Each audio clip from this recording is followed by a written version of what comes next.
first, I'm going to give a bit of pretext for anyone who does tune in. So, Memes and Machines is a podcast where we chatter weekly, sometimes bi-weekly, and we cover all things technology, marketing, current affairs. We've been doing this for a while now. I'm going over 6 months together. I love the conversations, but I think there's merit in us going deeper. And with more and more content choices, it felt to us that one of our advantages could be connecting with the community. So we're going to try and do these live. We basically do them live anyway. We record, we have one run through, we spend 10 minutes in a green room, we show up, we chat. Sometimes we say smart things, sometimes, more often than not, we say dumb things. But that's what life's about. It's not about perfection, right? Sit back, grab a cold beverage from the fridge and relax, because you're now locked in to the sounds of memes and machines.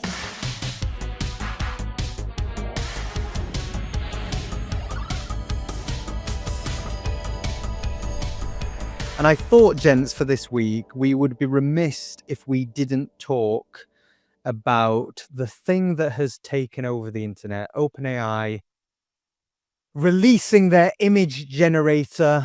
In my view, I'll give you my very basic take. We've gone from fad, which I believe was playful, experimental, to actually moving towards real world utility for everybody in an image generator. So, Chris, you're the person that I would say is more well versed in this field than pretty much anyone else I know. So, give us the headlines. What's happened? Why is this significant? What are your thoughts, and what does this mean? Well, first of all, it came out of the blue.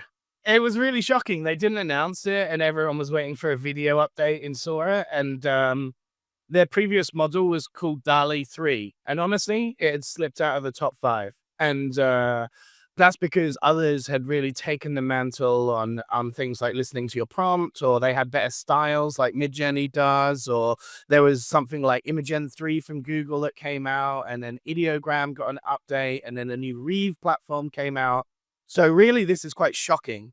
And it's been so popular that it's now having to be restricted.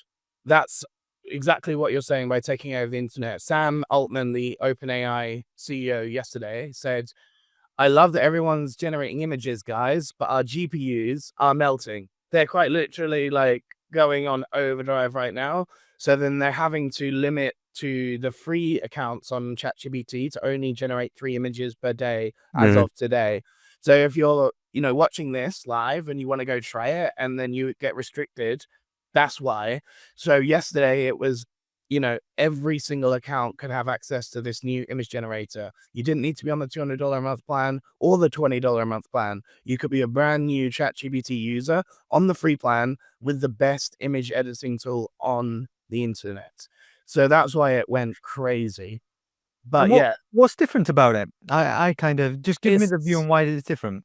I've been trying to get into words because obviously it's difficult to describe, but prompt adherence is definitely there. It can listen to paragraphs and paragraphs of prompts and enact every single word of that in exactly the order that you gave it to it, which is staggering.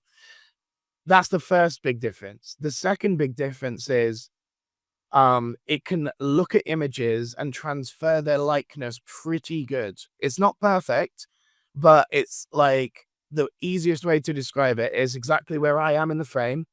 Speaker to the left, hat up here, all sorts of stuff around me. I could transfer that exactly into ChatGPT and restyle it in a different way, and it look pretty accurate. And it's not perfect, but it's still a lot better than previous tools could do. Actually, Comfy UI was the only thing that could do this, and it's a very complex AI tool to use. Open source, and it's great. I love it.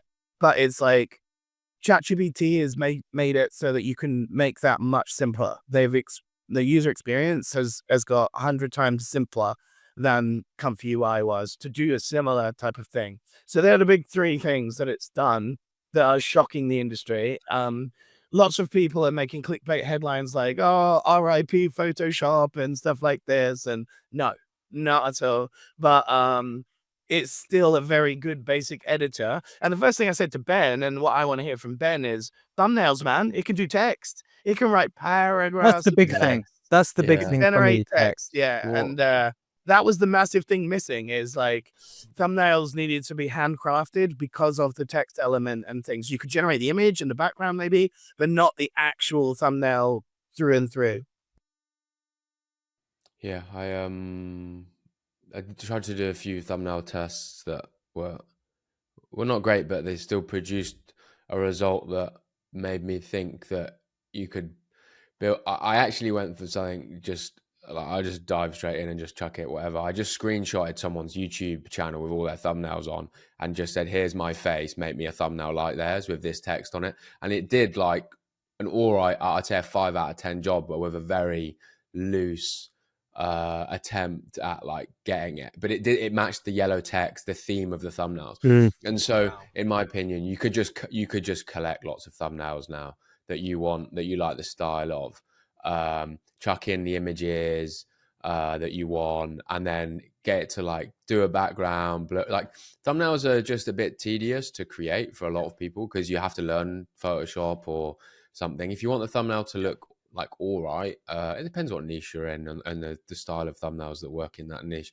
But yeah, ultimately, the text clarity and text control has just then opened up a lot more possibilities with in terms of use cases, and all the anti AI bros will be quieter over the next few weeks and months, because that was the main thing that a lot of them were shouting about. It's not usable, it can't do text. I wonder Well, though, you say that, right? The anti-AI people, because essentially what you just said is the ability to clone is much easier, like, so they may come for that now, they may come and say, well, yeah. There's always inevitable. People are going to right, be like, "Well, now everyone is just going to be a copy of a copy." And I say, "Yeah, but when is it not? Like, we've just unlocked technology that makes copying easier, but if I want to, I can copy anything from anyone. I can copy the way someone dresses.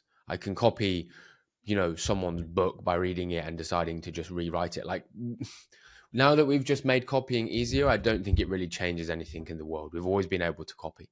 We can now just copy more complex things. And the argument is, I keep seeing it, is, what about all of the artists and people that have spent years honing their craft in order to create something that now I can do in 5 minutes?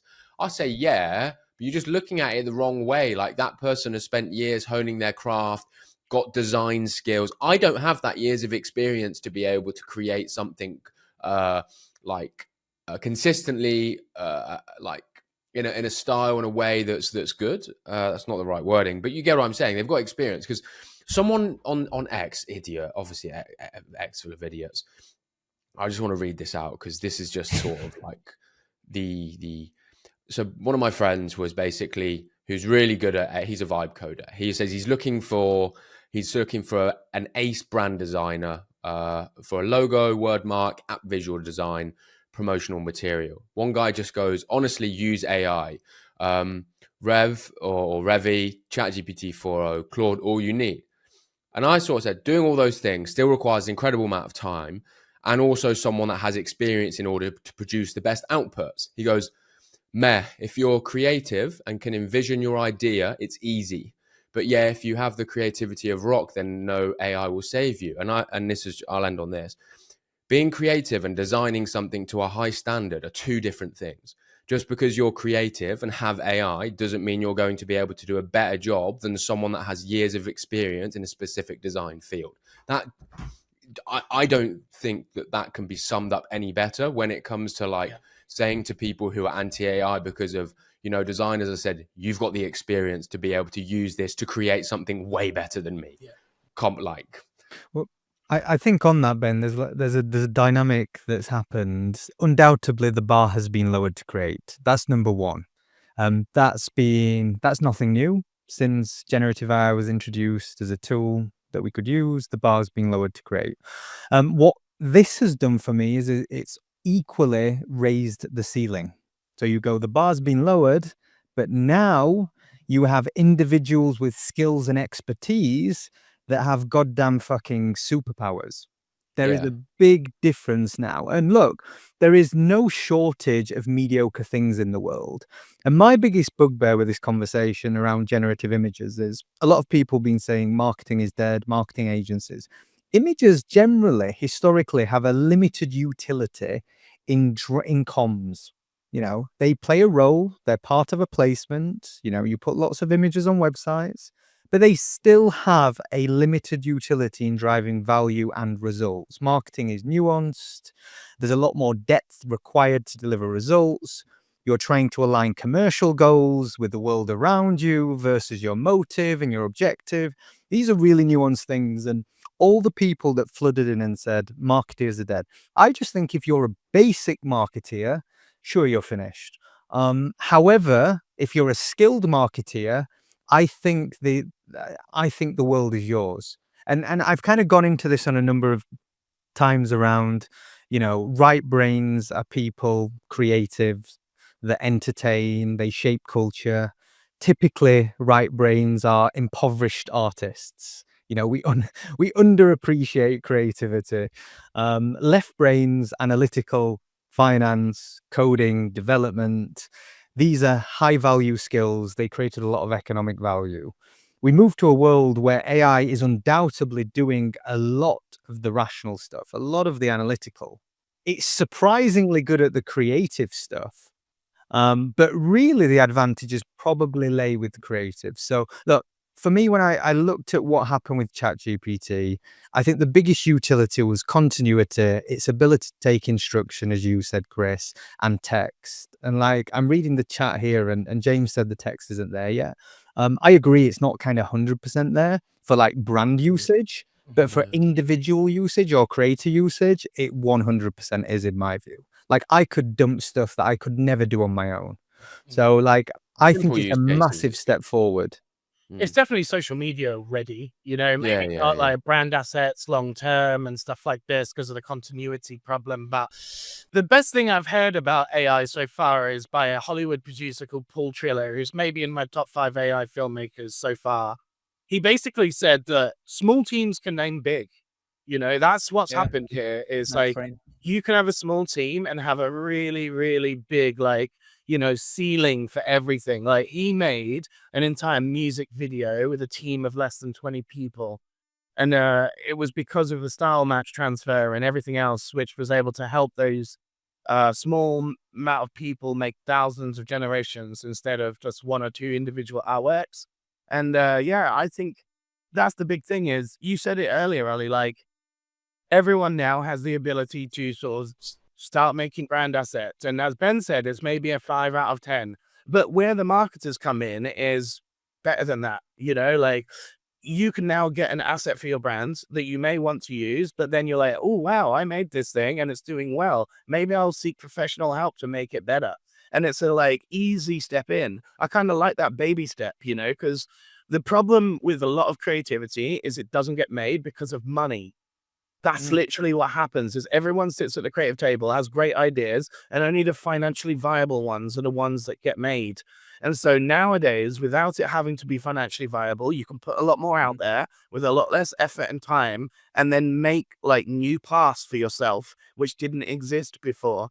And all of the stuff that we show on our live is just stuff that wouldn't have been made. We watched a video yesterday, right? It was 3.5 minutes. It was called Karen, and it was an action film about a woman called Karen. And the whole thing was like, you know, like a epic thing. It took one guy like 6 weeks to make, and it's the exact type of thing where you're drunk with your mates at a bar on Friday night. You say something stupid like, what if there was an action film with Karen in? And then you know, pre-AI times, nothing else happens about that. Because what do you need? You need to find a team of people, find money, persuade them it's a good idea, and it doesn't get made. And now what happens is a guy goes, I'll make that in my spare time at night and then get it out there. And if it does well, I'll make another one. And maybe I can start an agency doing this. And that's exactly what AI unlocks for people is not having to persuade other people that it's a financially viable thing. and doing whatever their creativity wants them to do. Because as soon as you get other people involved in a project, it's no longer your idea. That's the thing is a Well, great Ricky Gervais quote is a committee, a committee of creativity. If they're trying to design a horse, you end up with a camel because no one can agree. No one thinks that everybody's idea is the individual right thing, and so you don't go. it's You not it's go with like subjective in a subjective really arts. yeah. It's not a democratic process. Exactly. Like It I shouldn't love be. autonomous Yes. no, autonomy of one. When it comes to creativity and social media, I love it when one person's running the Ryanair account. I love it when one person can go and make an entire project because it's their baby, it's their idea, and no one else needs to like, change it and then make it something they don't even want to be involved in. I've had projects like that where I've loved the idea, I've sold it to someone, and then by the middle of the project, I no longer want to be in it because it's not my initial idea anymore. It's not anything like what I wanted to do. It's I just think because I had to get everyone else involved to make that project real. Yeah, I think anyone who's ever worked a marketing role or in a agency empathizes with the graveyard of good ideas that turned into terrible ideas. That's the best way to put it. The graveyard of good ideas. AI can now start bringing flowers out of the graveyard of good ideas. That's a You know, great way to put it. you said something, Chris, about kind of that almost impulse ability to kind of take initiative, take agency, and create something. I looked at a data point not long ago, and it was looking at the number of blockbusters in Hollywood. And they're pretty much all sequels of franchisees that we've come to love. And 100%. it's everything that you said before, commercial viability.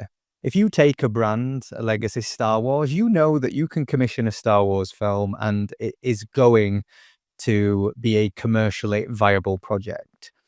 So you have this kind of dynamic, I think, in the world of AI where that polarity gets wider. You have this niching down of like personal interests where you find your crowd. The guy in the bar that creates the Karen film, like there's just a whole host of people that will just find that hilarious and you will find your crowd. But then you've got this other dynamic where creativity is easier to access. Now brands matter more than ever. Now reputation matters more than ever. All these other markers really start to matter. And it's the phrase I've typically used is like, it's ironic that it's easier than ever to create. It's harder than ever to stand out. And I think now we're empowering individuals to do more. You're going to see that gap widen even further. Jens, I want to just get your takes on a couple of predictions because like we've all seen the images flood our feeds and look, there's some really impressive stuff. The stuff you just do of us, Chris, is fucking great, by the way, dude. It's like, it's fantastic. Cheers. And I saw your video today, Ben, dropping, and look, it really is inspiring to see. And I feel like I need to up my game as probably the most novice amongst us in this room right now. But I want to give some predictions to like this general trend we're going to see. And I want to look at it from different perspectives. 1 from a creator perspective, 2 from a brand, and 3 from an agency perspective. What does this moment in time mean? So I'm going to give you my headlines. I'd love you both to weigh in and challenge me, tell me I'm full of shit, or agree with me. So first, I'm going to start with creators, Ben. You'll like this. For me, it's everything I just said there. The bar's been lowered. And I think what that means is previous moats have disappeared. So if you were a larger creator and you were Mr. Beast and you could pull off these incredible displays where you could spend, hundreds of thousands, if not millions on a production, you gatekept everyone else from being able to do that from some respects. So those at the top of the game, the most advanced creators, they had certain advantages. Yeah. I think that moat starts to disappear a little bit. And I think we'll see an emergence of creatives that just have a really good imagination. They're the person that has that obscure knowledge. They've like read about some flower in Japan and like they have these interesting nuanced things they can draw upon to create really original work. So that's like my number 1 prediction for creators. Equally, there's a bit of a paradox in there because I think the bar will get raised equally, or the ceiling is raised. So our expectations of what like a video should be will change. I don't think the talking head, here's a hook, here's a hook, here's a hook, will cut it anymore when you can augment your work with fucking aliens and different Yeah. settings and all of these other things. So I do believe we'll see two dynamics on creators. The second thing I want to say is brands. I've seen a lot of people use a phrase this week off the back of vibe coding, vibe marketing. And for anyone that isn't familiar with the term or hasn't come across it yet, vibe coding is the idea that you can think it, create it, and you'll produce an application or a piece of software. And you'll use different applications like Lovable, etc., to create code and produce these little mini apps. And you've seen a few people have a lot of success. And in some respects, I'm amazed by what you can do today. But when you try and make a commercially viable project, you now have security concerns. And you realize that these applications aren't scalable and they are not built with the right architecture. So they can't stand the scrutiny of a million people using it at the same time. And hackers are having a field day. The same dynamics exist in marketing, by the way. Individuals that have never worked in marketing can go, sure, I can create cool images and do it myself. You don't have commercial motives. You don't have reputational risk. You don't have regulatory governance. You don't have 50 other stakeholders to please. So this idea that you can move towards vibe marketing is absolute nonsense, by the way. And I actually think what we'll traditionally see with brands is some will own this kind of vibey feel, the ones that are already doing unhinged tone of voice. But then we're going to also see brands really invest in high production. And when I mean high production, you're seeing what Apple did. I don't know if you saw the ad, the latest ad where it's kind of the cinematic dance scene. You get an A-list actor, and they're really cool and interesting, and social love those. So I think for brands, you've got these two dynamics, kind of personality-led vibe-ish marketing, but I think a few people can play in that space. And then the bigger magical moments where people really invest in those. So that's my prediction on brands. And then the final one before I kick it to you, I'm going to say agencies. And for agencies, I think there is a short-term win for those that are technology adapt, the ones that really lean into AI applications. And what I mean by the short-term win is an arbitrage. The industry is not going to catch up. Pricing is not going to catch up very quickly. So the idea is you can do more with less. And smart agencies will already be doing that and reap the commercial rewards. Midterm, I think there'll be a Pareto sort of distribution, a Pareto's law in marketing, where the best 20% get all the attention and the work. The bottom 80% get replaced by software. Like, why would you? You'll use AI agents to do mediocre work. And then the third long term, I don't have a clue. I've thought about this for several years now. What's the direction of travel? Can agencies survive? I think small, lean operating specialist teams that are great at what they do with domain expertise can survive. I don't have a lot of faith in the incumbent model, the model that's been established over the last couple of decades. I have to, and that applies to consulting, etc. So I have to think those things disappear. So, gents, they're my kind of predictions as we move towards a lower cost creative process. Ben, I'm going to kick it to you. What do you think of that from a creator's standpoint? I'll talk about the first one that you mentioned. I guess the barrier, the moat of larger creators and skills.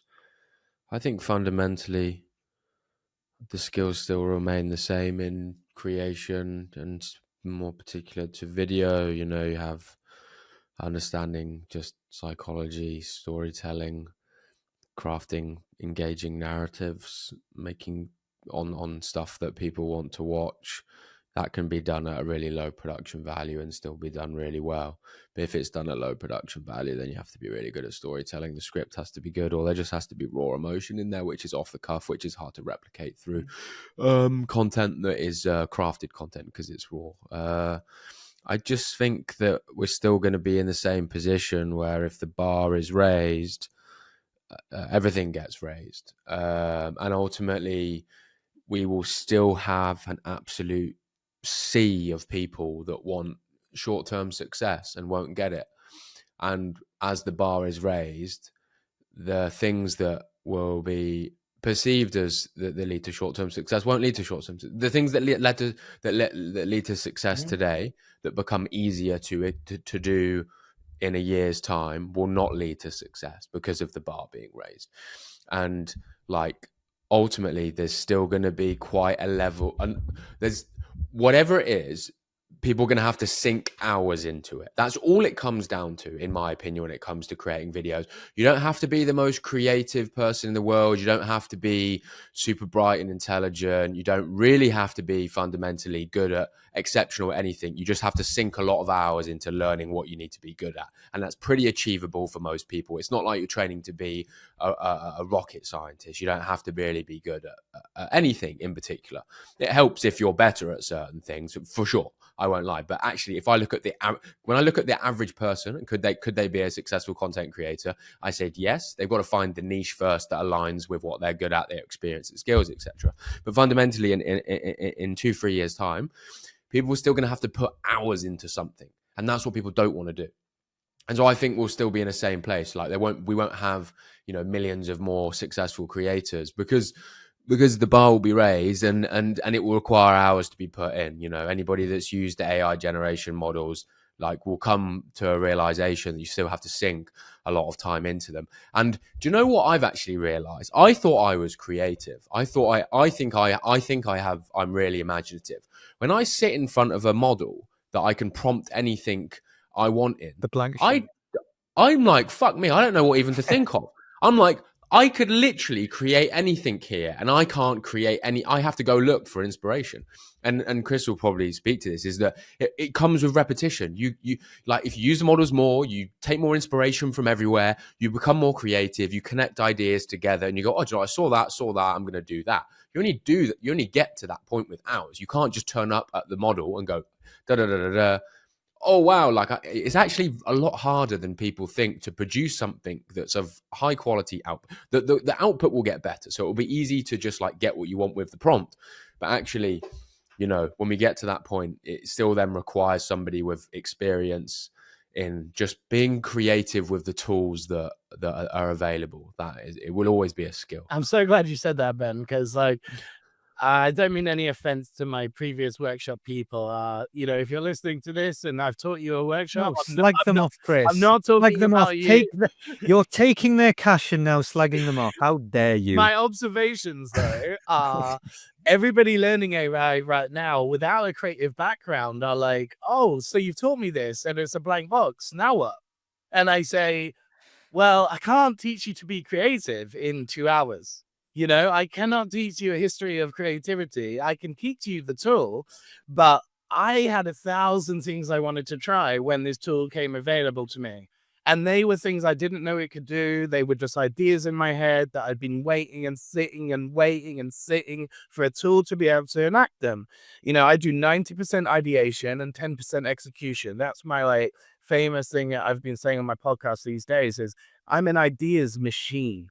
I wasn't that good at Photoshop. I wasn't that good at the software in order to make my ideas as good as my co-founder, Paul, which is why I teamed up with him. He is incredible at manipulating software to make ideas look exactly like what you wanted them to prior to AI. Now, he's also the best AI artist I know because he's had all of those tools coming into AI. And the example I wanted to give is we had the Hydra CEO on our podcast yesterday. Hydra is one of the best lip syncing AI tools in the business, and they just had a big upgrade with their Character 3. He raised $25 million and poured it all into a foundational model and really has killed it. He's probably going to take over music videos and other sort of generative AI things that we see. I asked him, I said, of all of the people that have used your platform, who's most worthy of having free access? And he pointed out the guy that I had also been attracted to, which is a guy called NeuroViz. And NeuroViz essentially makes skit comedy with him talking as characters, and now has a YouTube audience of 500,000, an X audience of 500,000. No one knows who he is. He makes all of this entirely on his own. He writes the scripts, he's every character, he designs all the scenes, and every single one of this has been possible because of his short-term AI, low cost, free access now but he stayed anonymous. He's got 500,000 people. He's got a direct to fan base audience. He's got a Patreon channel with tens of thousands of subscribers. No one knows who he is. And yet he can have a direct to audience engagement via a platform without a Hollywood studio okaying it, without anybody like Netflix or anyone else having to give him budgets or money, Amazon Prime. None of that needs to happen. One guy in his studio making the stuff that he couldn't do before. That's the type of creativity that we're going to see rise to the top So, in this so new AI landscape. When there's so much out there, this guy is the new Joe Rogan / the new, like, I think, remember Phone Jacker, guys? Remember he is like Phone Jacker level of comedy, and I love it. I think he's like genius at what he does. He's created a whole universe, and every single video is a continuation of the universe he's built in AI. No one knows who he is. I love the anonymity that he's built as well. It's a very cool time for independent creators. yeah, I couldn't agree more. Question for you, young people. I tend to believe that a lot of the advancements we're seeing in AI may come to the detriment of young people. Think of entry-level jobs. A lot of organizations are automating some earlier career tasks away. Organizational design is shifting. If you don't get the opportunities, you maybe don't get the chance to learn those foundational skills you need to be successful in your career. I do kind of worry that one of the unintended consequences is that we create a generation that don't get the same opportunities that previous generations did. And that's been a general theme of decades, by the way. This isn't a new thing. As technology keeps advancing, it seems that the young are disadvantaged. However, as you describe that, Chris, I equally have this little bit of hope going, well, maybe if you're just the most talented 17-year-old in your bedroom, maybe you can just say fuck the system and just do your own thing in a way that you never could before. That's exactly what I was about. I would argue the opposite. I would love to be a kid right now and having AI in school, and I wouldn't pay attention to school whatsoever. I'd be on my own path doing my own thing because AI enabled that. Never in human history have you had a tutor that could be better than the whole of Harvard for $20 a month. Intelligence at scale is actually going to be so beneficial to Gen Z that we'll feel dumb as hell as millennials because they're going to be native to it like we were to the mobile phone era. They're going to be born on Gen AI. They're going to know and have done things that we won't even comprehend. Yeah. Learnings and stuff that is just unfathomable to think about. In fact, what I'm so encouraged about, will you bypass, because it's not the outcome, because you can get the answer immediately. It means you don't develop critical thinking. That's just being stupid with it, though. That's if you want to cheat. If you want to learn, it can be your personal tutor. Why ask it for the answer when you can have it as a tutor? How did you get to the answer? Why did you get to the answer? How did you work that out? These are the sort of things that smart kids will just do naturally that we. But then take AI away and those smart kids will thrive and the ones that weren't smart won't. It's true. I don't think anything's changed. I do, Ben, because let's say there's a kid in Kenya right now and he's got or somewhere even more third world than that, right? Somewhere that he only has a mobile phone. He's only just got one. He has the same access to anyone in America to this intelligence at scale. And he has the opportunities that others, we've decentralized intelligence. That's a big deal. I really think that's a big deal to equity across the world. And everyone's going to have the same, not abilities, because there is obviously bias. And there's you can be born into a rich family, you can know lucky people and stuff like this. But the fact that they can get that intelligence now just by having a smartphone and access to the internet at a $20 a month subscription, whereas previously that intelligence was only to multi-billion-dollar businesses. As Ben was saying there, I think it's a lot more nuanced than that. I think that the optimist view, you could make that case that people at disadvantages no longer have those barriers or disadvantages. However, I think the reality is there's so many unintended consequences from skipping the hard steps required to develop skills, knowledge, and expertise. I don't necessarily think that a lot of young people... shortcuts, though. That can be your tutor. That's what I'm saying. Why Yeah, skip it? but Why not that's just nice. use it as a tool? You can That's use no, no, no. anything It's powerfully, bad or good. AI is just a tool, and it's but how you use it's well, not necessarily, because that's idyllic. You're giving an But you, idyllic view. I could say the same about social media. I have access to absolutely anything. I've been a benefactor of social media. However, the unintended consequences, 90% of children with ADHD, depression, low self-worth as a consequence of being addicted to their phones. So, like, you can make that case. You're right. It is a tool. It is an application. But I still think that we have to have open dialogue around, there are a lot of negative headwinds that are going to come with this technology, without a doubt. Ben, what were you going to say? I think if I was a kid today, I'd have to be really high level intelligence to really understand and comprehend the impact that AI is going to have on society and life. I said, if I'm 15, there's no way I'm even thinking. Agreed. I'm thinking this is cool. This is cool new tech. I'm not thinking about possibilities. So it's difficult for me to then really motivate myself internally to want to be really good at using this, because I know that it's going to. What's going to happen is the kids that are best at using are going to accidentally get really good at using it because they're using it in a fun way that they enjoy doing, rather than they're using it because they think they're going to now actually become, in 10 years time, one of the experts of this thing, because I can't even comprehend what kids are using AI for. Whenever, like, when I grew up with phones, we were doing shit on social media, and I used to ask my parents. I said, "Do you know anything about it?" And they used to just have no idea. I used to laugh at them and think, "You, how the fuck do you not know about this?" And I just think that the same thing will be happening, where like kids are using AI in all sorts of different ways to create stuff that we can't even comprehend. That will grow into things that will solve problems in 10 years time. But I do think that, like, to your point, there is this idea of shortcuts. You know, if I read 50 books versus reading 50 book notes, do I like, you know, does the time saved by not having to read 50 books and reading 50 book notes, can that be used elsewhere to bring me to a better point in the future to solve the problem that I want to solve, compared to me reading the 50 books and the extra time that took? It's that sort of like, okay, we can take shortcuts because we can learn stuff quicker, but what do we miss out by learning stuff quicker? Yeah, that's Like, what do we miss out on context and stuff that we only learn by spending the time and the You've hard way. It's just that raised the most important thing, Ben, that I've it's ever very heard hard to understand. about AI so that. far, is that the human bandwidth is not increasing. Neither is our attention. Yeah, So there's too many things now to learn, and exactly. And like, apparently there's a scientific study that says if you read a paper book, that's exactly the speed in which your brain can best memorize something. So even someone hearing an audiobook will be less memorable of it because it's read faster than you would read on paper. So actually physically writing something too is apparently locking that into a different part of our memory because of the physical act of writing it.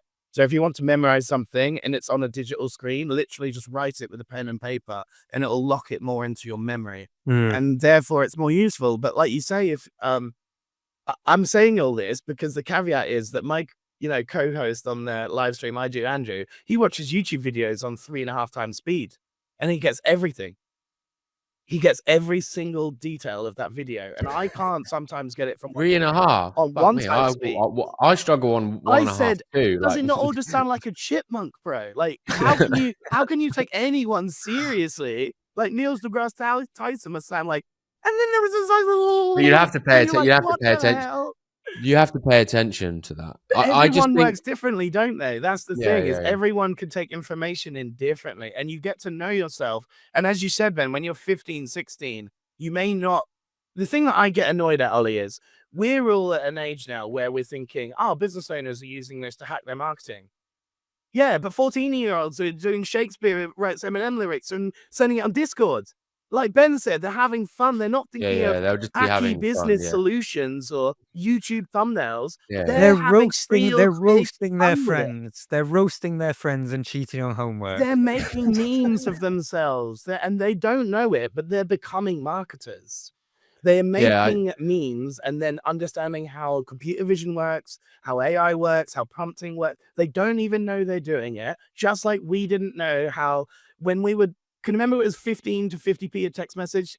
I got really good at text speak, you just start like taking letters out of your words and then having the different character lengths, so it costs you less money. That's Can exactly I ask what you a they're really doing. important question, gents, while we're in a nostalgic moment right now? What was the first ringtone that you purchased on your phone? It was a polyphonic one, I think. You go It was polyphonic. one of those like, and then it was like, it had like dual polyphonic. It Can, cost can I me $1.99. That can I tell damn ringtone. can I tell you mine? I had Will Smith getting jiggy with it. Nice. That's That was hilarious. that was a Mine good were, get. I can't remember what mine was. I can envision back when I was in school where the music was in that weird. What is that? What you just said, Chris? It was not the. It's not how the song sounded. It Yeah, was it in was a that strange, like, polyphonic version. Yeah, it it was had in that like weird it sounded weird like tone. You used to 8-bit buy it off music. like Napstar or Exactly. some Yeah, shit like yeah. that. That was what it was. Yeah, And yeah. they were like £2, like terrible. Did I So, I never Snake told you, Jen. So when I used to in my former life as a failed indie rocker, we had a record deal in our band, and we were signed to the same record label as Crazy Frog. What? Are you kidding me? What No, sort of band were you in? Why are you only just bringing this up now?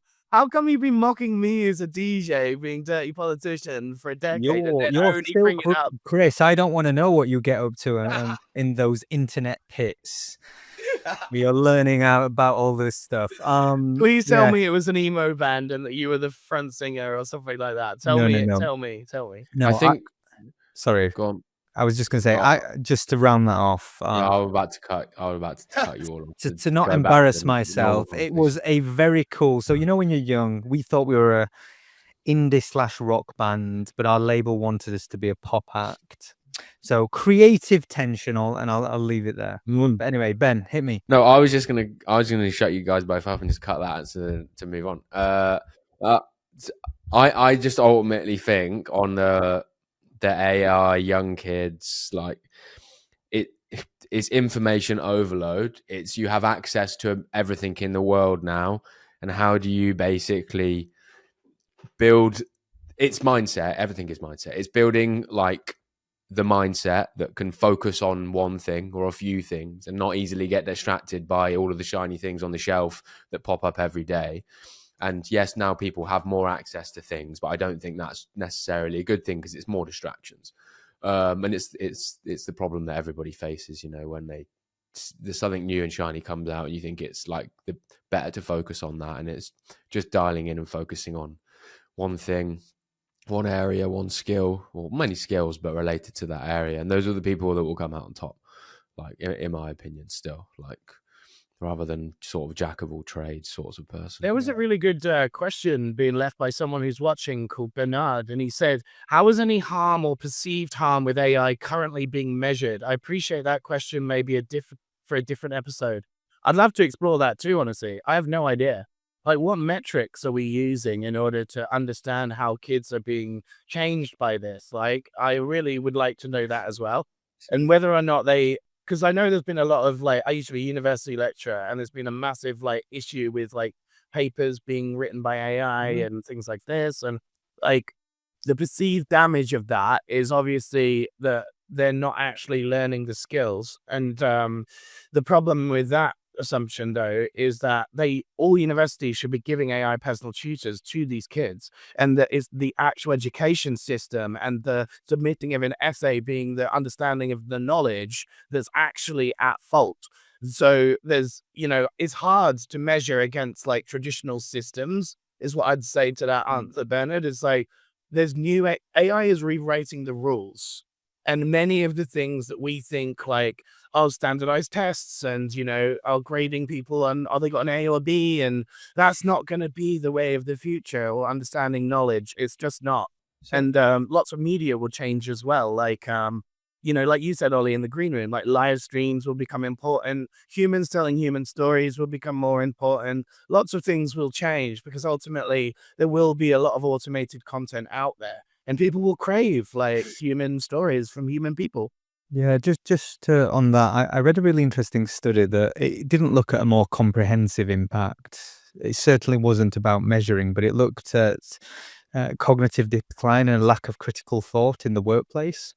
And what you saw is where people had automated things away, suddenly then people became clinically dumber, like literally lowering their IQ from, a type of atrophy. The idea is you don't use your brain, you take a shortcut. It's the same epidemic that, is happening maybe with Ozempic. You have the fitness community angry that people, I personally go, you know what, if you have challenges and you need that head start, great, good for you. But there are a lot of people abusing that system. We have all these new tools and AI is one of them where we're having a series of unintended consequences. Just quickly, Sherry wrote something about, what do you say? Something about hacking. I'll tell you a story with the thing I'm really concerned about hacking. Sherry's a very skilled prompt engineer, by the way. We've worked amazing. together on some stuff, yeah. Well, I'll give you a view on hacking. So I got a load of messages. This is a personal story. I got a load of messages last week from Upwork for a job description that I hadn't posted. And there was tons, like an abnormal amount. Sometimes I get a lot of unsolicited emails. And this one was a job spec. And they all reference this website, www.oliveyonchev.me. So I kind of ignored it and it was going on for 2 days. And then I looked at the website. I thought, what the hell is this? Has someone put up a fake job spec? Someone has created a full website for me, which is oliveyonchev.me. That is not me. Wow. And I don't know what fraud is going on right now.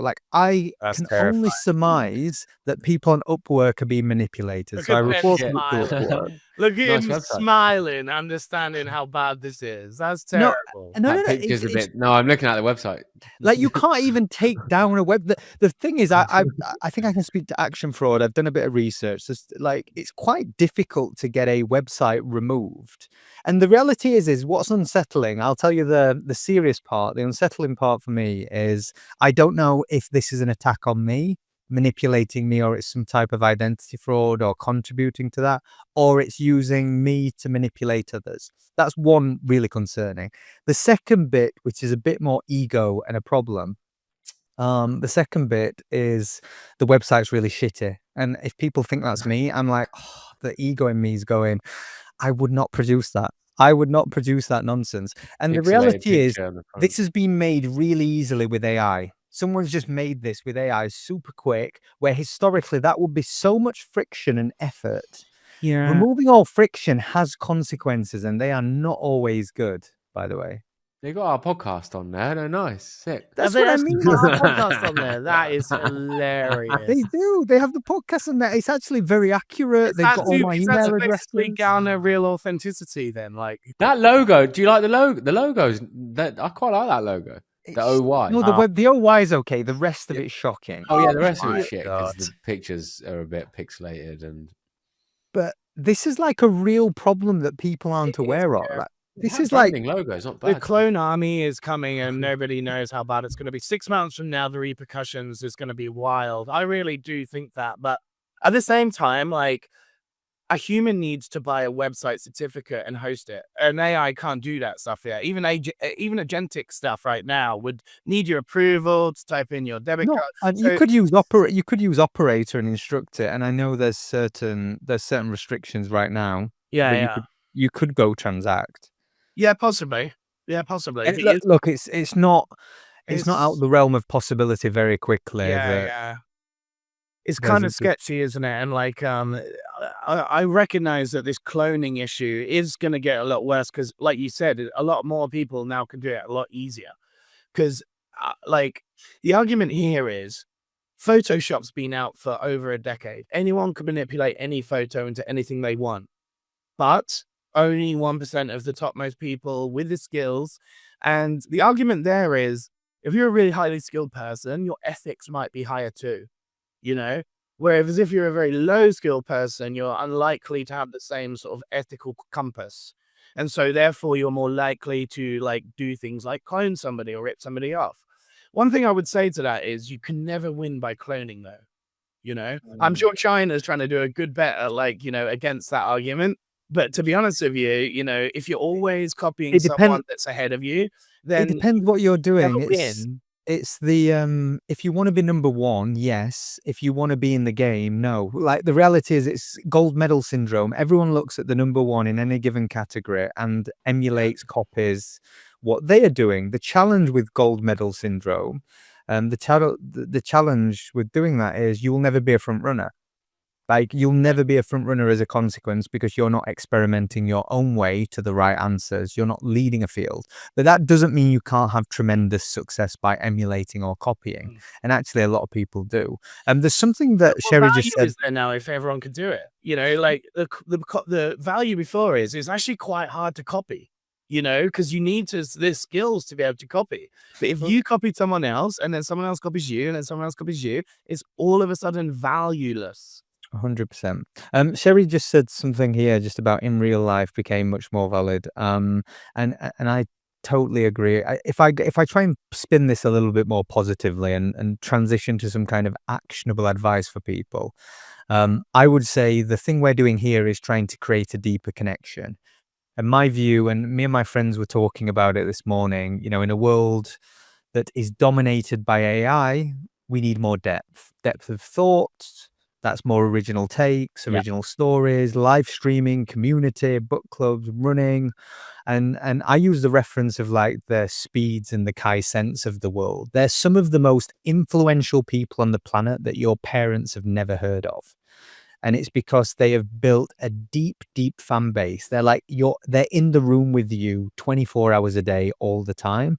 So look, I think as marketeers, if you're interested in marketing, you're a business, you're a creator, there's territory in really focusing on going deeper and almost not playing this commoditized game.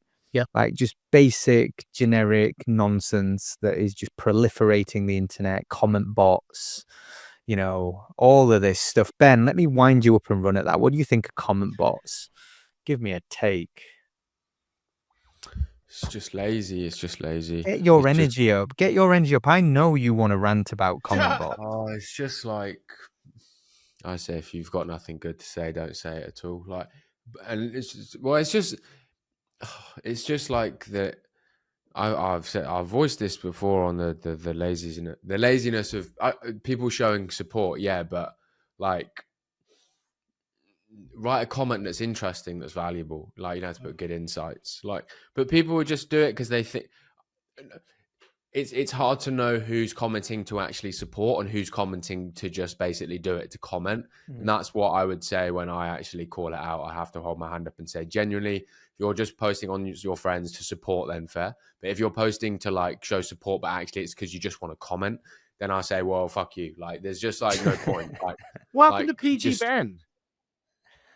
It's just like, I think I don't understand what people think in their head that think that is getting them anywhere. That's what, like, take a step back and think, what is the point of this? Firstly, everybody sees that I'm a bot or I'm a comment bot and they don't like it. If you haven't already, if you do bot comments and you haven't already realized how bad that looks as it is, that just says it. Well, those are the people that are probably using them anyway to have those self-realization that maybe I shouldn't be doing this. And it comes the main point that I make is because it's generally how I approach commenting, and I don't even really comment because I don't want to have to commit the time to doing it. Is I'll always like comment in a way that gives insight, that gives people something to think about, not only about the post in question and my comment, but also about me, who I am. Like, that's essentially that's why people comment, isn't it? They want attention to their own self. So if you write a comment that is literally with no substance, one of you to explain the purpose of that to me, aside from supporting. It's just gaming the algorithm to get more like attention to yourself. But who's clicking on a post from someone that just writes great insights? No one. That's or one of these AI bot comments. But that's the thing is like, email marketing only needs a 1% success rate, because if you blast 1,000 emails to someone and someone opens it, then you've got a little bit more traffic than not doing it, and therefore they find it financially viable. But it's a dumb strategy, like you say, Ben. The only way I've seen it usefully done is ManyChat. You know, like lots of people, Oh yeah, there's different. yeah, Yeah. like Okay. Yeah. Instagram and other things like that, they allow third-party tools, Ollie, that LinkedIn doesn't. And basically, like, there's this thing in AI right now where Now LinkedIn does. People do it on yeah, but LinkedIn. it's not allowed. It's not an officially recognized third-party app, Okay. and so LinkedIn usage is actually banned. Like Apollo is banned and other things are banned. Oh, well, hopefully they just ban the people Yeah, doing it then, 'cause Instagram it's gives annoying. it Because it's official. annoying. I know, it I is don't wanna annoying. have to. It is I don't wanna annoying. have to comment to get your PDF. Exactly, Just but it's an automated put the thing, link at the and bottom. and I can understand the justification for it because I started working with a guy recently that uses it at scale. He runs evolving AI, and they get, you know, tens of thousands of comments and likes every post. They're 2.3 million, probably the biggest in AI on Instagram, right? So when they do something like an NVIDIA partnership or something like that, they'll say comment with and then the word, and then Yeah. ManyChat picks up the word and then sends a It's sequence a of lead invites. generation. That's the intent. Yeah, it's like There's an an intent there. invent thing that he, you know, because he can't do it at the scale he needs to. That's a very different thing though to comment bots. That's a But no, that tactic, and is a that comment yeah. bot, Ollie. That is the only good use No, case no, of a comment bot, and the other ways are nefarious. no, that's not a comment bot. That's a automation off the back of someone setting a trigger Well, word on that's what a many. comment bot is because it re-comments to their Yeah, but Yeah, we're same talking setting. we're talking about very different things here. We're Oh, talking well, about I understand both points of view. Like, they're we're both comment talking, bots, yeah. but we're talking about people using them. We're talking about incentives. yeah, Ollie's talking about Pods. people He's talking about pods. being comment Automated bots rather pods. than Yeah, comment yeah. bots. Automated Yeah. pods are different. Like, you can just Well, you can not set what other not. people say to you. That's the craziest thing. You can actually say, all right, link your profile to this, and I'll write my own comments. Well, And then they write from your profile. It's crazy. I think the question that like Ben said there is like, what is the point? And Yeah. all it comes down to is a flawed incentive. Yeah. The reason someone does is they want the results. I want to grow my LinkedIn profile and presence. So I will automatically generate posts and I will automatically generate comments on people. It's just shortcuts. But the problem that everybody gets wrong is it's very hard to measure negative impact. And I've said this before, but if it's almost impossible to find out if people think you're a twat. However, if you show up on someone's post every day as a regurgitation of what they said, clearly an AI bot, there is no value to you. That person thinks you're a twat. They will never tell you that. They will never explain that to you.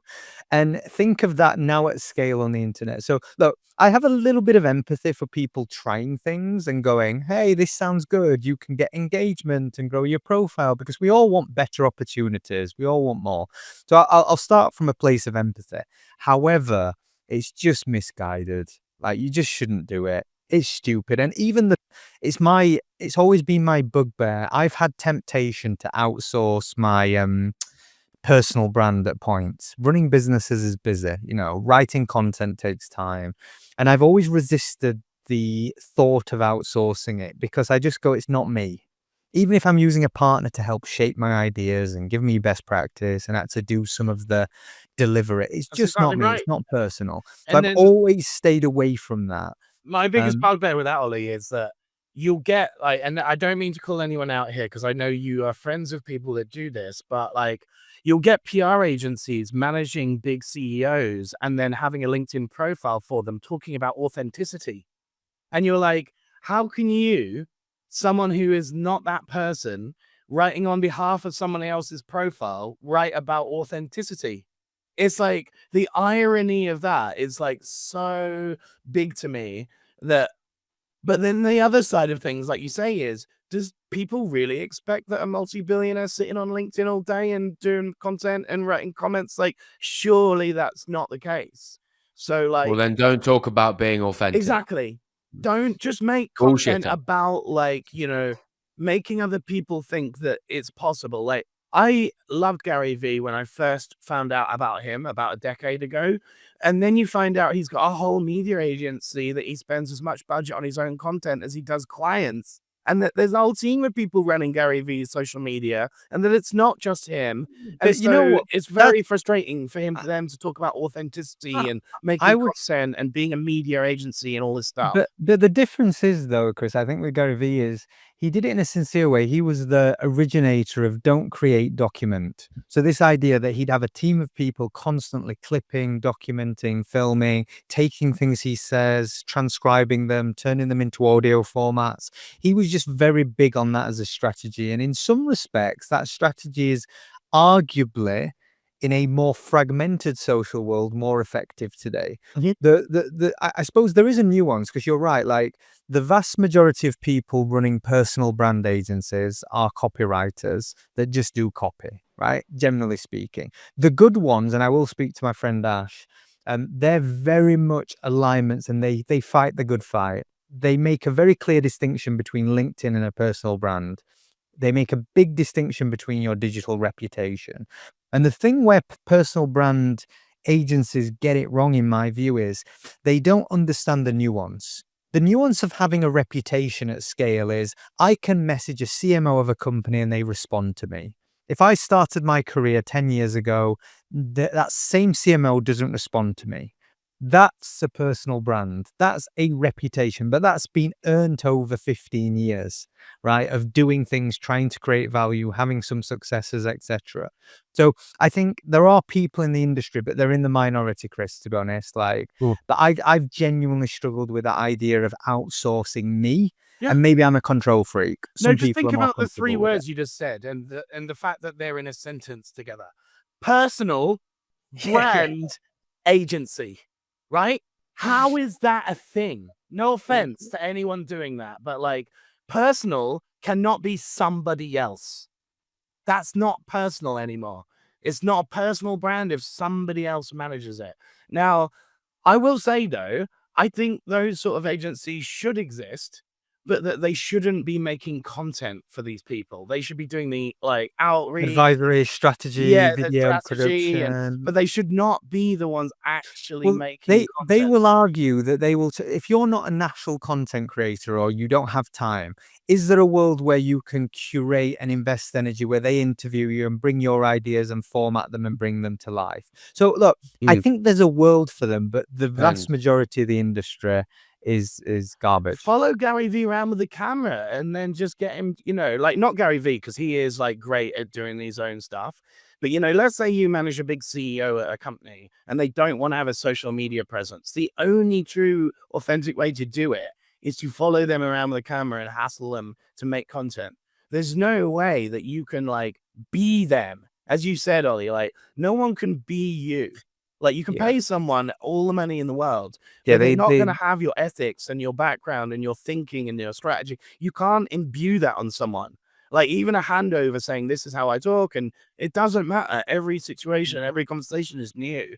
Like I would never trust someone with my personal brand because it's not my personal brand anymore. I've basically said I no longer want a brand online, but I recognize it's important, so I'll let someone else manage it. But it's like all it attached to my depends. name and my face and all of that stuff is weird. I would say though, if you take a very narrow view of personal brand, like I wholeheartedly agree with you. If you consider personal brand to be your digital identity, and there are certain skills you lack, like for example design, graphics, but you want to articulate your ideas, it's just the same as a brand using an agency to deliver their brand communication. I don't It's think like so, because a brand could be anything, man. If you manage the social media of Nestle, it's not the CEO of Nestle. That's the big difference. It's like yes and no. Like a then brand. you're a So marketer though, but you're not so like personal brand can only be that person. That's my argument for personal branding is But it's a solid argument, and I'm on the fence with it because I say I equally share your perspective. I struggle to allow people in, even if it takes me time. Like Jay, who does all the clips from the show, and produces this program. Like me and Jay have been working together a year and a half now, and I trust him explicitly. It doesn't mean I haven't like fed back and Right. been a tyrant for a year, telling him like coaching what I want to say and what I Right. do. But that's still an element of resource, and like in theory, you could get that from an outside party. But I just don't think the industry is structured that way. But you're In- doing your own. You're still you on video, still you on camera. This is what I mean. Is like, and the two examples you gave are brilliant because iShowSpeed is always on the camera, and so is the other guy Kai Cenat that you mentioned. Like, they've never sacrificed their personal brands. They've just had Well, teams they're built around them creators. to support them.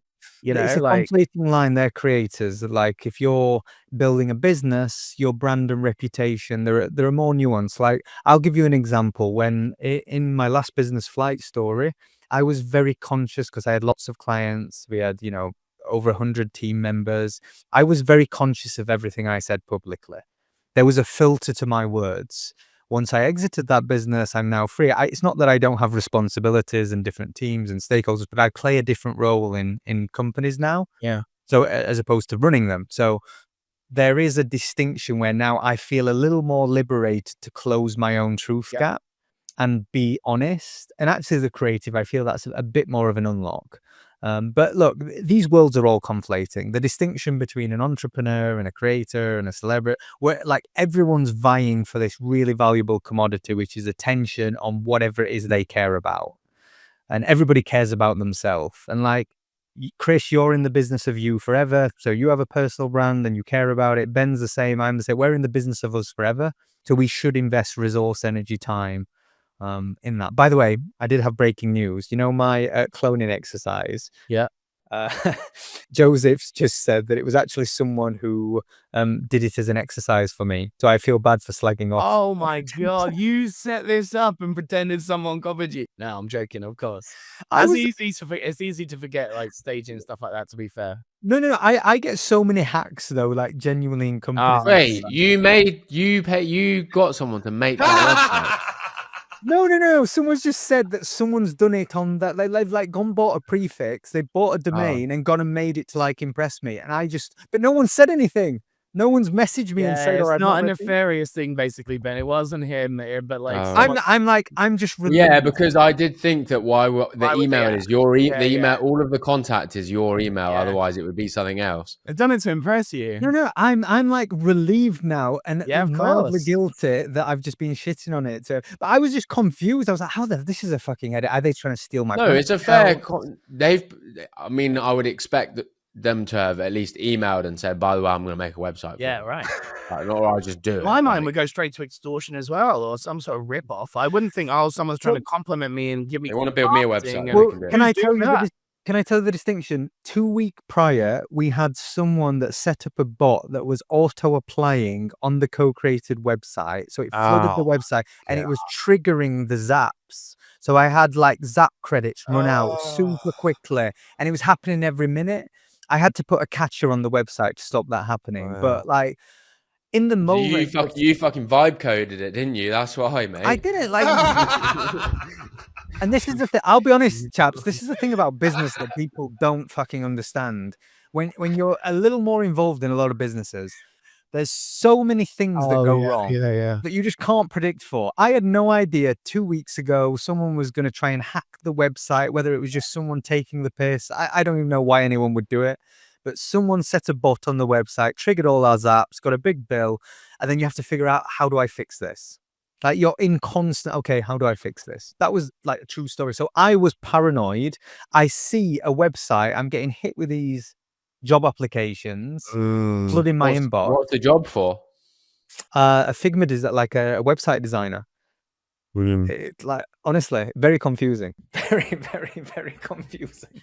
And you know what's annoying about that situation is it may have been someone that's had a grudge against you for 10 years ago that you don't even know who they are, and they're just some troll on the internet that sees that you set up a new business, and then they understand that like Zapier costs a lot, and they could quite easily. This goes right back into the segue of cloning. Like it's very easy to do that now. Like I could do that as a no-coder. I could prank your website and set up an automated like Zapier call to maybe charge you an extra. The worst thing I heard, right? In Manchester, like when I used to work in a digital agency there for a little bit, there was 2 agencies that were competing for each other's keywords in Google. So they'd like, it was called Revive Digital and Enjoy Digital. Let's just say they're their names. So Enjoy was bidding on Revive and Revive was, bidding on Enjoy. And then they built bots to click on each other's ads, and then it went really dirty really quickly. And I was like, oh, that's only not happening at scale because you have to be a nerdy PPC person to know how to do that. But ChatGPT basically just gave that to anyone. That's the problem with like hard things like hacking bots and DDoS attacks, and they were like very few people in the world knew how to do those. And now you can essentially ask ChatGPT and anyone with no skill, but a small motive, and that's all you need now. No money and a small motive. That's the 100%. problem, and why it'll happen a lot. Cybersecurity is going to be hell over the next 20 You, years. It's you going to know be what? a nightmare. This is a side point, but I'm just typing stuff about Ben right now, and he has no control over it. So I'm gonna screen grab. I could write some. What do you mean typing? Look at you both, you live like newbies. You stopped in the middle of saying something, Ben, and now he's taking a screenshot. We're live. Anyway, on that note, Chen, I've just been thinking about personal branding. Deep in thought. I've been daydreaming deep in thought about personal branding and what exactly I was going to come What out does it with. mean? I've never gelled with those three words: Oh, it personal doesn't mean branding anything, agency. really. Oh, well, it does mean shit. I don't It know just what it means. no. Ollie says it right. It's just it's like it's an online and offline online reputation. reputation, like Yeah. brand, like brand Well, perception. call it that then. identity, or- Call it PR management. It's just people just overthink it. Like people just are like, oh, how do I build a personal brand? I don't know. You just do cool shit and you talk Public about relations is what it is. Actually, you don't Not do cool personal shit. brand though. It's You public just do- relations, like you said. do things that you're interested in that are in line with your career or future ambitions and goals over a year, 5 years, 10 years, 20 years, and you just basically learn about something or things and you just talk about them in text or video or different format and you publish it online and you just do that every week. All you do, and your brand builds over time in a direction that's in line with whether you're going in terms of your career or work that you're doing. And you only commit what you can, right? It's just nothing more complicated. Yeah, there's than nothing more complicated than that. And if it that. grows, You figure it out along the way. It's free marketing. It doesn't need to be done. I know loads of business owners that don't need one. They don't have a LinkedIn or an Instagram. They're a multi-million turnover business. You do not need a personal brand. No offense, but this new have to be a personal brand CEO, running a company, it really grates me. I'd much prefer that the CEO was less known and that they didn't have a personal brand, honestly. You know what it is, though? I think two things are true. Most of the people that run truly successful businesses are invisible. They have very little, brands. However, for early stage companies, it is a real multiplier. Building businesses are difficult, opening doors. If you have a online visibility, reputation, it gives you a lot of advantages. But generally speaking, I agree with you. They're not mutually exclusive. I do think it helps, though, investing some energy and more because businesses are not these singular events that you do. I've had multiple, you go through a business, you're very attached, they form part of your identity, but then you move on. You'll do other things, but you are going to be in your business forever, the business of you forever. So yeah, look, I believe in the industry genuinely. I just think it's systemically flawed and the bar is very low. It's a problem in personal branding. Anyone can start a personal branding agency that's gone viral on LinkedIn and they don't have credentials to understand the nuance of complex leaders. If you run a business and have complex stakeholders to manage, you don't know. So I'm not a fan of the current state of the industry, but I like the intent, if that makes sense. It's come out of a need though. That's the one thing I'll say about it is online now is so much of our attention that if you don't exist there, in many people's eyes, you just don't exist. And therefore people are saying, well, I know I need to be online, but I know I don't have the time for it. And therefore, I'm going to have to find some solution to that problem. And that's how it's come to be. So I'm not dumb. I don't think that anything like that would come to be if it wasn't a need for it, so it's just about the way it's done. Like you're saying, Ollie, it's don't call it personal brand agency, call it a public relations agency. And I'd be okay with it. It's just that terminology. How can you dare have the words personal and brand and agency in 3 words? Those things are it's like saying, I want to be a super good member of society criminal. It's they're the opposite things, you can't have personal and brand and agency because then it's not a person or a brand. It's somebody else's brand, but it's whatever, the nuances about all of that can be argued till the cows come home. But the ChatGPT thing is interesting as a segue, isn't it? Because Essentially now, if you saw Gary Vee's post doing well on LinkedIn, like Ben did, you could screenshot them and ask ChatGPT to reconstruct some of them. But is that a personal brand that is anything about you? No. Is it, you haven't lived Gary's life to know the things he's done to make the content he's made. You also, no offense to Gary, don't have ADHD and can make a million things. You don't have a whole media agency to help you with all of this stuff either. So by cloning somebody else's content without living their life, you don't even know what's winning and how or why, and you're not growing you personally. Nothing's going up except for short-term attention to your profile, which will be the wrong attention, by the way. Because when you do release your personality out there, it won't look nothing like the things that you've been posting previously, What you're saying there is very true, and it's universal. When you see a success story, you don't know the why behind their decisions. Exactly. You don't know the why behind they format things in a certain way. Exactly right. If you And if you're a just startup emulate- business, why would you copy a multi-million-dollar business's strategy? Because Yeah. they're not at the same It's level at you weird. at all. It's different. It's why the number one question in marketing when someone says, "Is this true?" It's always, "It depends." The number one response in marketing is always, "It depends." By the way, gents, I think we should call this a wrap. Although we had a shaky start to our first live and we didn't get it out on the link, technical there. issues from 3 people that claim to know about technology. Ironic at the best of times, but enjoyed the chat, and we'll try and figure out if anyone likes this. Follow us on YouTube, subscribe, like, all of that good stuff. I've got like a load of merch as well with co-creators. I'm going to do some giveaways, I think, which are really cool. That could be fun. Cool. I've got these, I'll send you chaps some as well, but I got like hundreds of these like hats, and I got these really cool hoodies that are stuck in customs right now. Like it. Still stuck in customs for weeks, like ridiculous. But Oh, you anyway. got them internationally?